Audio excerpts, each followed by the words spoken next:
बिहार चुनाव 2025 का महा एग्जिट पोल आ चुका है। कुछ में महागठबंधन की सरकार तो कुछ में एनडीए की। पलट गया है पूरा बिहार चुनाव 2025। पिछली बार कितने सटीक थे ये एग्जिट पोल, रिमझिम के 5 पॉइंट्स में धीरे धीरे आपको सारे आंकड़े बताऊंगी। अब आपको कहीं जाने की जरूरत नहीं है। महा एग्जिट पोल में किसकी सरकार बन रही है। दूसरा देखिए कैसे बिहार चुनाव 2025 अब एक तरीके से पलटा हुआ दिख रहा है। तीसरा बड़ा सवाल है कि क्या एआईएमआईएम और पीके की जन स्वराज पार्टी कुछ असरदार रह पाई है कि नहीं रह पाई है। चौथा है पिछली बार कितने सटीक थे एग्जिट पोल। और पांचवा है कि आखिरकार ये एग्जिट पोल होते क्या हैं। नमस्ते, मेरा नाम रिमझिम जेठानी है और आप रिमझिम के 5 पॉइंट्स देख रहे हैं। सबसे पहले मैं आपको एक एक करके वो सारे एग्जिट पोल दिखा देना चाहती हूं जो हमारे सामने हैं। जैसे कि आप देख सकते हैं डीबी लाइव का, इसमें क्लियरली महागठबंधन की सरकार बनती हुई दिख रही है।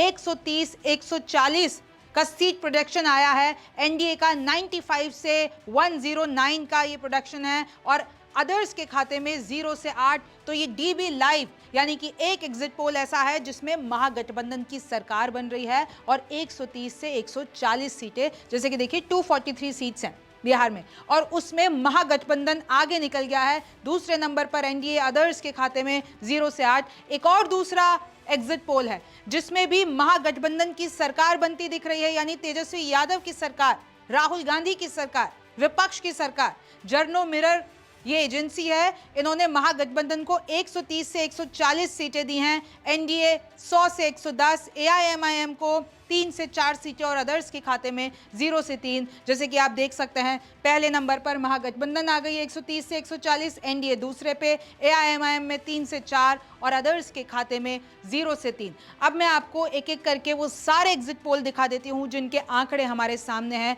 जैसे कि आप चाणक्य देखेंगे, चाणक्य में इधर कांटे की टक्कर तो नहीं बोलेंगे लेकिन ये बहुत पास है। एनडीए और एमजीबी, एनडीए में 130 टू 138 और महागठबंधन 100 टू 108, अदर्स के खाते में 3 टू 5। जेवीसी करके पोल है, उसमें 135 टू 150 एनडीए को, यानी एनडीए की सरकार।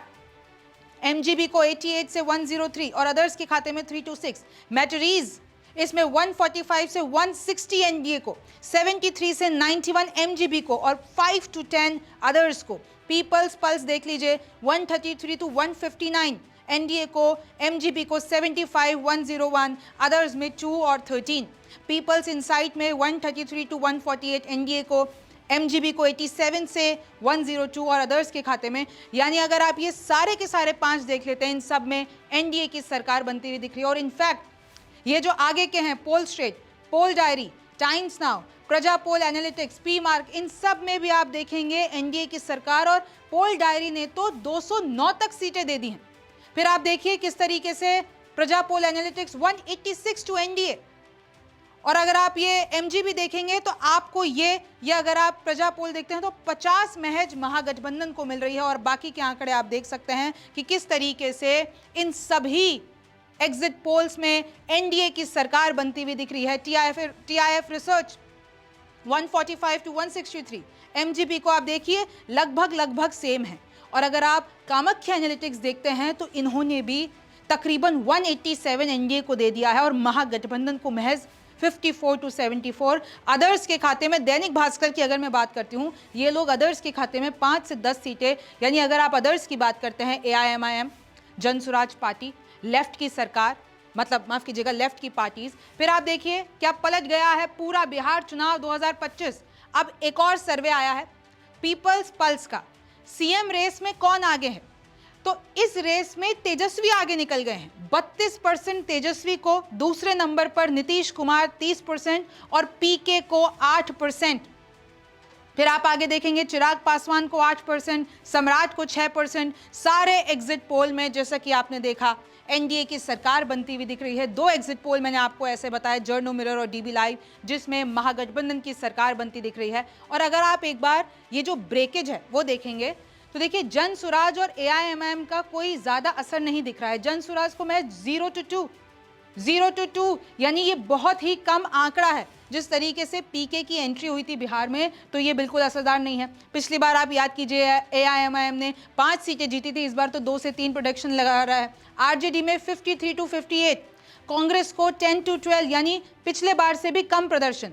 और अगर आप इधर थोड़ा सा गौर करेंगे जेडीयू इस बार आगे निकल गई है बीजेपी से। हालांकि इसमें आपको सेम दिख रहा है, लेकिन एक और जो न्यूज़ 18 का मेगा एग्जिट पोल आया है उसमें यह पता चल रहा है कि कैसे इस बार बीजेपी को पछाड़ दिया गया है नीतीश कुमार के द्वारा, जेडीयू के द्वारा। और अगर आप एग्जिट पोल की सटीकता पे आते हैं, पिछले 2 चुनावों में गलत साबित हुए थे एग्जिट पोल। बिहार में कभी भी सटीक नहीं रहे हैं, ये रिकॉर्ड रहा है। माइग्रेंट वोटर्स, जाति आधारित वोटिंग होती है, साइलेंट वोटर्स होते हैं, महिला वोटर्स, यानी ये सारे वो फैक्टर्स हैं जिससे एग्जिट पोल फेल हो जाते हैं। यानी अगर आप देख रहे हैं कि एनडीए सरकार सब में है, तो बहुत अभी ऐसे चुनाव हुए जैसे कि 18 महीने में 7 विधानसभा चुनाव हुए जिसमें से 6 में एग्जिट पोल गलत हो गए। तो अभी विपक्ष यही कह रहा है कि हम एग्जिट पोल पे भरोसा ही नहीं करते हैं। वो देखिए, महाराष्ट्र, झारखंड, हरियाणा, दिल्ली, जम्मू और कश्मीर, आपको याद होगा किस तरीके से आंध्र प्रदेश, उड़ीसा, इन सब में विधानसभा चुनाव हुए और लगभग एग्जिट पोल गलत साबित हुए। अब एग्जिट पोल होता क्या है, अब जिनको नहीं पता है मैं बता देती हूँ। जनता का मूड जानने के लिए 2 तरीके के सर्वे कराए जाते हैं। एक वोटिंग से पहले, जिसको ओपिनियन पोल कहा जाता है, और दूसरा वोटिंग के दौरान होने वाले सर्वे को एग्जिट पोल कहते हैं। भाई, जो वोटिंग दे के निकलते हैं जितने भी सेंटर से, वहाँ पे इन एजेंसीज के वॉलंटियर्स होते हैं। फिर वो वॉलंटियर जा के सबसे पूछते हैं, भाई आपने किसको वोट दिया, किसको नहीं दिया। कुछ लोग झूठ बोलते हैं, कुछ लोग सच बोलते हैं, कुछ लोग कुछ नहीं बोलते हैं। तो तकरीबन उसके आधार पर ही एग्जिट पोल बनाए जाते हैं और कभी कभी एकदम सटीक बैठते हैं और कभी कभी बुरी तरह से फेल होते हैं। एग्जिट पोल के नतीजे आखिरी फेज की वोटिंग खत्म होने के 1 घंटे बाद आते हैं। और जैसे कि आपको पता है, बिहार चुनाव का आज आखिरी और दूसरा चरण था और उसके बाद ये सारे एग्जिट पोल आए। एजेंसियों के वॉलंटियर वोटिंग के दिन वोटिंग बूथ पर मौजूद रहते हैं। फिर वोटर्स के जवाब के आधार पर रिपोर्ट बनाई जाती है। उसके बाद नतीजों का अनुमान लगाया जाता है और वही अनुमान मैंने आपको बताया। अब जरा आप आखिर में ये देख लीजिए कि अगर हम 2020 के विधानसभा चुनाव के नतीजों से कंपेयर करते हैं, भारतीय जनता पार्टी ने 74 सीट्स जीती थी, जेडीयू ने 43, और अभी का जो प्रोडक्शन है वो जेडीयू बहुत आगे निकल गई है बीजेपी से। बीजेपी की इनफैक्ट 70 तक उसका प्रेडिक्शन जा रहा है और जेडीयू आगे निकल गई है। अगर आप राष्ट्रीय जनता दल देखते हैं तो पिछली बार सबसे बड़ी पार्टी थी, लेकिन इस बार ऐसा नहीं है। राष्ट्रीय जनता दल यानी कि आरजेडी की अब जो सीटें हैं उसका सीट प्रेडिक्शन जो है वो कम हो रहा है।